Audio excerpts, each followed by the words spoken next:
Yan, magandang umaga po sa atin. Maaga tayo nagising kasi may delivery po tayo sa Cagayan. Kaya nagre-ready na ako.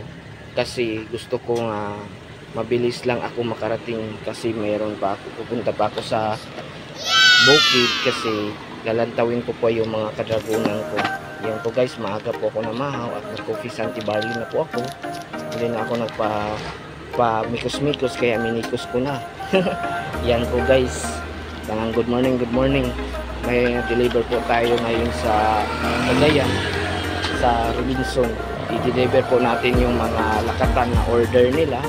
Kaya kakain tayo ng maaga at maliligo. At doon, yan po guys, kain ng balag mga dulunan ah. Yan po. Kasi nagmamadali ako kasi gusto kong mabilis ako makarating sa amin. Kaya yun, buwan ko na, nag-coffee na ako. Kaya buwan po tayo ngayon. Kana maaga. Yan po, basta may delivery is good for yan sa akin. Kailangan talaga tayo makapag-deliver.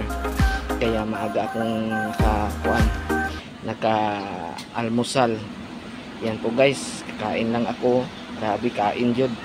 Yan po, nakabihis na at nakakuan na. Nakapugi-pugi muna kung okay lang ba na kuan. Yan po guys, para hindi tayo maulawan. Yan po, deliver po tayo sa Robinson CDO. Yan po oh, pasamin sa amin pa yun kung okay lang ba magdili kuan.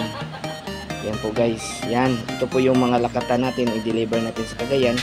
Kaya mikos-mikos na yan, ready na talaga yan.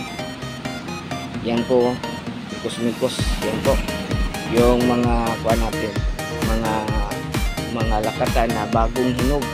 Yung iba is green pa at yung iba is hinog na rin, pero hindi pa masyadong mahinog, sakto lang. Kasi lain man pud kung kanang hinog na siya kayo, baka malata na kuan na yun, baba na yun sa kuan natin. Kasi kailangan talaga sa pag-deliver ng lakatan is tiyagaan mo talaga. Tiyagaan mo talaga para pagpunta dito doon gwapa.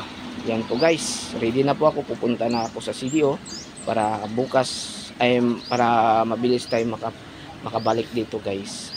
Yan po, sa gusto mag like and share this sa pag voice over natin. Ang hirap talaga pag mag voice over ka kasi wala kayo mahuna-hunaan nga ipanulti. Kumbaga pa tsaga-tsaga na lang. Yan po guys, ready to deliver na po yan sa CDO. Ang dami talaga oh, hindi mo akalain yan. May